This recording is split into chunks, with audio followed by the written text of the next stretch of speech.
On Thursday, both Gervonta "Tank" Davis and Rolando "Rolly" Romero took part in the press conference for their December 5th matchup in Los Angeles. A fight that some have questioned, but others are desperate to see. If nothing else, Tank Davis versus Rolly Romero will be entertaining. I remember walking in Mayweather, jumping on the couch. I told him he a bum-ass fighter. He ain't say nothing, not one word. He just trying to set a fight.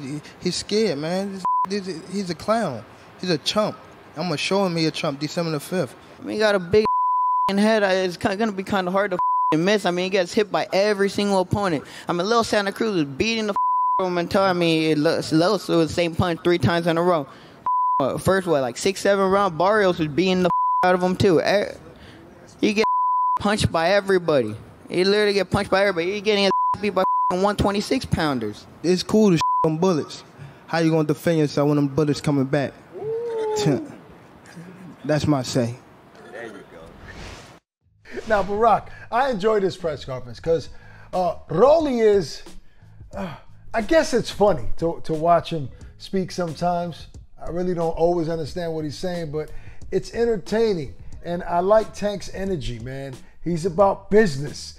And I think we're going to see it on December 5th. But this opponent, Rolly Romero, a lot of people are complaining about it. And they want to see Tank fight the big named lightweights. But is it okay? Does he get a pass for this? I mean, is he good enough, at least Rolly, is he good enough for us to not say that Tank isn't fighting top opposition? Well, first of all, you got to get the Rolly, the translation app. You know what I mean? We got to get the subtitle app sometimes when he speaks. He's so excited. You know what I mean? Sometimes he jumbles his words.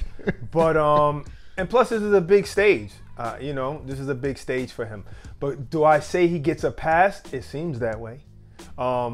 Personally, to me, yes, he gets a pass. But I believe the whole boxing world is not complaining about this like they normally would because they want, the 4 guys to fight each other. I say there's 5 of them because Lomachenko as well. But I think he gets a pass because Rolly talked his way into this position. He got on everybody's nerves.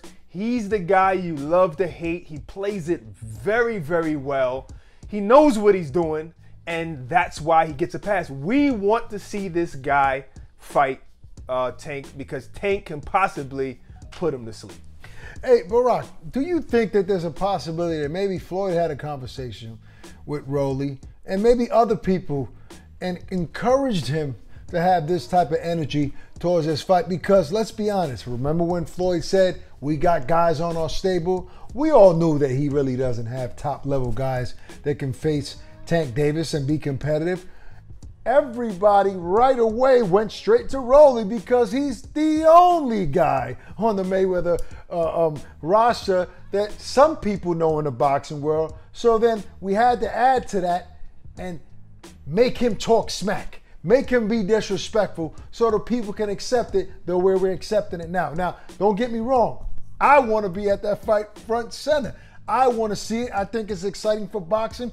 I don't think that you have to fight the best fighters in the division every time out. It's not realistic because other guys are fighting each other constantly. And because of dates and scheduling, you're not always going to fight the guy that everybody wants to watch you fight. So we'll take this right now. But I think there was some strategy behind the way he's talking now. Well, you asked me a question like 10 minutes ago. Oh, no, you answered the question. No, I was responding to your answer. No, you asked me, do I think that Mayweather had a talk with him and said, hey, this is what you need to do? And I can't speculate on that, but I could tell you that he's been doing this for years. It's not just with Gervonta "Tank" Davis, because way before Davis, it was Ryan Garcia. You remember that he put up a sparring like a 5-second sparring clip with him hitting Ryan Garcia up. But regardless of whether Floyd told him or if this is just natural because he says he was born that way, it was smart because he got there. You know what I mean? He says the right things to get on people's nerves where they want to fight him. Tank is probably not the only guy that wants to fight him. Maybe even who else? Ryan Garcia? No, Devin Haney. Devin Haney probably wants to fight him too because they went back and forth.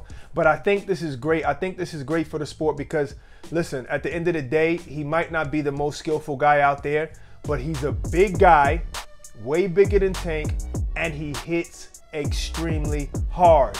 But skills pay the bills, and like Tank says, and a lot of people say, Floyd says, and it's a tough fight for Rolly. It's a tough fight, but he's man enough to get in there. You got to give him respect. After spending some time with Eddie Reynoso and Virgil Hunter last week, on Tuesday, Anthony Joshua was also spotted working out with Ronnie Shields, with the Charlo twins in attendance. And Wednesday, AJ was reportedly in Robert Garcia's gym as well. This is all leading to the speculation that Anthony Joshua is looking to switch trainers to help prepare him for his rematch against Alexander Usyk. That is an incredible list. That's an incredible list of trainers out. Who do you think fits well for Anthony Joshua?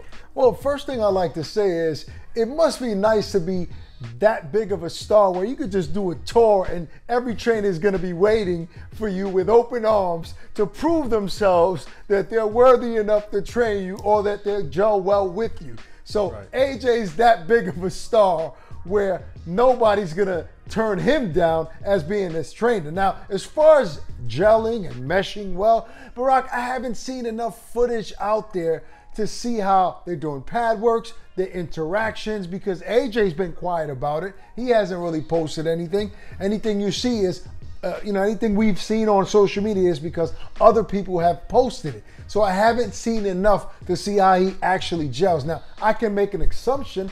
I can. You always do. You might as well. I can tell you who I think would gel well with him, and I've said it several times. I think Eddie Reynoso is the best fit, or Buddy McGirt, and Buddy McGirt is not on that list. He's not on a list now this is not saying that, these guys won't be good at it, meaning Robert Garcia, Ronnie Shields, Virgil Hunter, who's reportedly on that list. I'm not sure how true is that. At least I've read that somewhere. Mm-hmm. So all of those guys are worthy. They're all world-class trainers. No question about it. I think AJ's a guy that has to feel some sort of chemistry and good frequency in a gym with those guys. I think they all have enough talent to bring something to the table, to the AJ team. I think Eddie's frequency in that gym, I think his pedigree and all of his fighters is contagious. Barack, you've said it many times. That rubs off on you, right? Mm-hmm. So there's no way in hell that being around Canelo Alvarez, isn't going to make you more confident. So I think that helps, but there are other great trainers out here in America, man. I'm dying to find out who AJ picks or who he adds to this team because, listen, I know people saying he's shopping, but there hasn't been anything said about him getting rid of McCracken. Is he adding somebody to the team and keeping McCracken, or did he get rid of McCracken? That's the question that I want to know. Right, that's something that we don't know. I like what Derek James did with Jamel Charlo, how he went to that camp, went with the new trainer, sparring with Spence, became a puncher, not just a boxer, but a puncher, because that's what, good trainers can do for you.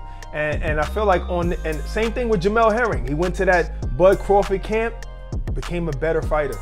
I think that all of those guys are great on the list, but I think the ones that stand out probably the most is Virgil Hunter and Eddie Reynoso because they've trained guys who became the best in the sport, Andre Ward and Canelo. And psychologically, that can help him, get back to that confident place where he used to be when he fought Klitschko, when he fought White, when he was in there and he was the dog in there, and bring that dog back out of him because he knows the quality of fighter that these guys have trained.